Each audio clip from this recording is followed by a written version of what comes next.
Welcome to my channel life life இன்றைக்கி அதை பற்றி பார்க்க போகிறீங்கன்னா நேற்றைக்கு நமக்கு தெரிஞ்ச நம்ம ஃப்ரெண்டோட ஒரு ஃப்ரெண்டு நமக்கு கால் பண்ணி கேட்டிருந்தார் ப்ரோ என்கிட்ட ஒரு 5-6 புறா இருக்குது. ஸோ எதுவுமே ஒரு அரை மணி நேரம் 1 மணி நேரத்துக்கு மேலே பறக்க மாட்டேங்குது, சும்மா அது பாட்டுக்கு சுற்றிட்டு வந்து உட்காருது அப்படின்ட்டு. ஸோ இதுக்கான ஒரு ரிப்ளை தான் நம்ம இன்றைக்கி இந்த வீடியோவில் பார்க்க போகிறோம். ஓகேவா? ஸோ ஆக்சுவலாக ஒரு மெயின் இம்பார்ட்டண்ட்டான விஷயம் என்ன அப்படின்னா, புறாக்களை முதல்ல நீங்கள் கழிவாக்கக்கூடாது. ஓகேவா?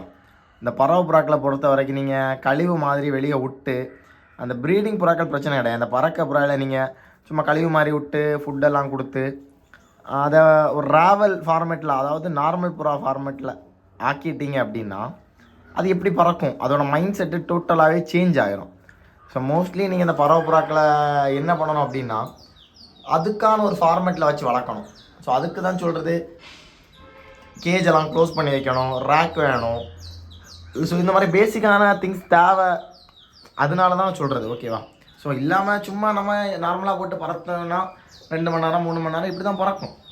ஸோ அதை கரெக்டாக ப்ராப்பராக மெயின்டைன் பண்ணி கூட்டுகளில் அடைச்சி வச்சு, ஸோ அதை மெயின்டைன் பண்ணால் மட்டும்தான் அந்த புறா பறக்குமே தவிர சும்மா ஏனோ தானோன்னு விட்டுட்டு பறக்கலன்னு சொன்னால் கண்டிப்பாக அது பறக்காது. அது நம்ம மேலே ஃபால்ட்டை வச்சு நம்ம புறாக்களை குத்த சொல்கிற மாதிரி அது. ஓகேவா?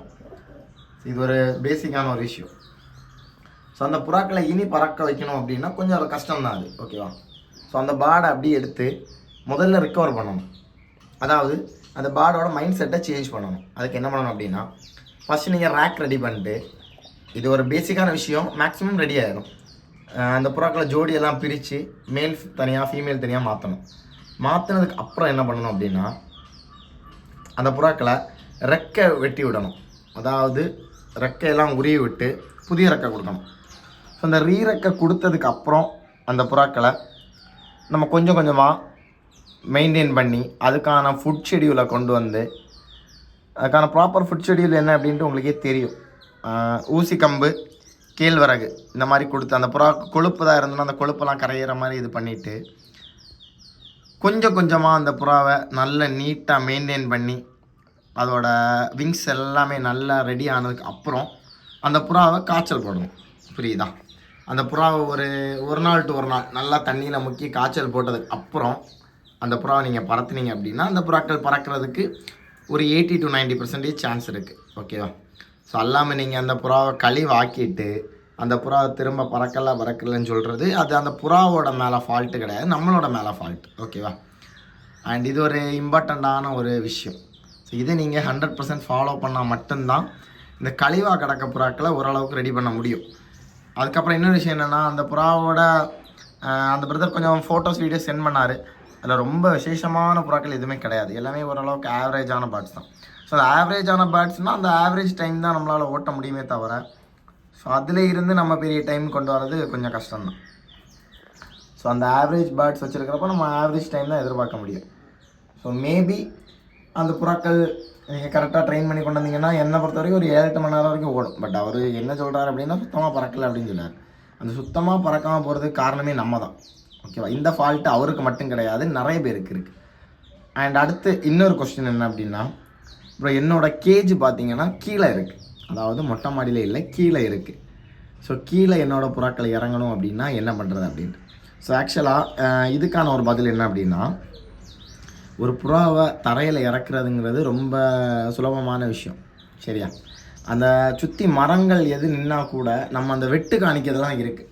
ஸோ 1-2 தடவை இப்போ நான்லாம் முன்னாடி ட்ரெயின் பண்ணும்போது கிட்டத்தட்ட 36-37 புறா வச்சுருந்த இடத்துல ஒரு 7 புறா நான் கீழே தரையில் இறக்குவேன். எனக்கு அந்த அளவுக்கு பெரிய மோடு கூட கிடையாது, ஆனால் நான் கீழே இறக்குவேன்.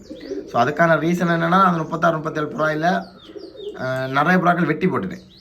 1-2 புறாக்கள் மாறி பிடிக்கும். ஃபஸ்ட்டு 2-3 தடவை பார்ப்பேன், இல்லை திரும்பவும் மாறி பிடிக்குது அப்படின்னா நான் அதை வெட்டிடுவேன். இதுக்கு ரீசன் என்ன அப்படின்னா, நம்ம ஒரு விஷயம் ட்ரெயின் பண்ணணும், கரெக்டாக ப்ராப்பராக பண்ணணும்னு நினைக்கும் போது நம்ம ப்ராப்பராக பண்ணணும். அப்படி ப்ராப்பராக பண்ணால் மட்டும்தான் அது கரெக்டாக இருக்கும். மற்றபடி நம்ம ஃபால்ட்டும் வச்சுட்டு இது பண்ணக்கூடாது. இப்போ ஒரு 5 புறா 6 புறா இறங்கி கிடச்சதுக்கு அப்புறமா எனக்கு எந்த பட்டா திருடு பண்ணாலும் அது கூட கீழே இறங்கிடும். ஸோ முதல் ஸ்டெப்பு தான் கொஞ்சம் கஷ்டமே தவிர மற்றபடி எல்லாம் பண்ணிடலாம். ஒரு சின்ன கேப்பு போதும் புறாக்கள் இறங்குறதுக்கு, ஒரு சின்ன கேப்பு. அந்த புறாக்களுக்கு மெயினாக தெரிய வேண்டியது என்னென்னா, வெட்டு காணிக்கும் போது அந்த கேப்பு தெரியணும். கீழே வெட்டு நிற்கி அப்படின்ற ஒரு இது தெரிஞ்சிட்டு அப்படின்னா கரெக்டாக இறங்கிடும். அதுக்கப்புறம் இந்த புறாக்கள் ட்ரெயின் பண்ணக்கு இன்னொரு விஷயம் இருக்குது, ஃபுட்டு கொடுக்காமல் ட்ரெயின் பண்ணணும். அதாவது நீங்கள் ஃபுட்டு அந்த புறாக்கு ஃபுட்டு போடாமல் ட்ரெயின் பண்ணும்போது கீழே ஃபுட்டு கொஞ்சம் வைக்கும்போது ஃபுட்டு தின்னுட்டு இருக்கிறத பார்க்கும்போது இறங்கிடும் சில புறாக்கள். ஆனால் அது ரொம்ப நேரம் பறத்தக்கூடாது, கொஞ்சம் நேரம், ஒரு 10 நிமிஷம் 15 நிமிஷம் ட்ரைனிங்க்கு சொல்லு, ஜஸ்ட் அதை ட்ரெயின் பண்ணுறதுக்கான ஒரு விஷயம் தான் சொல்கிறேன், ஓகேவா? ஸோ இந்த மாதிரி பண்ணாலும் உங்களுக்கு அது ஈஸியாக கீழே இறங்கி கிடைக்கும்.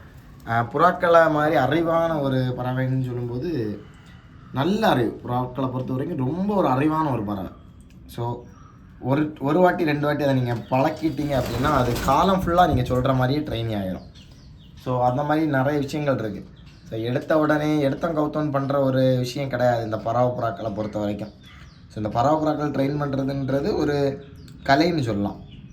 ஸோ அந்த கலையை கற்றுக்கணும் அப்படின்னா பொறுமை ரொம்ப ரொம்ப ரொம்ப அவசியம். ஸோ அந்த பொறுமை இருந்தால் மட்டும்தான் அதை கற்றுக்க முடியும்.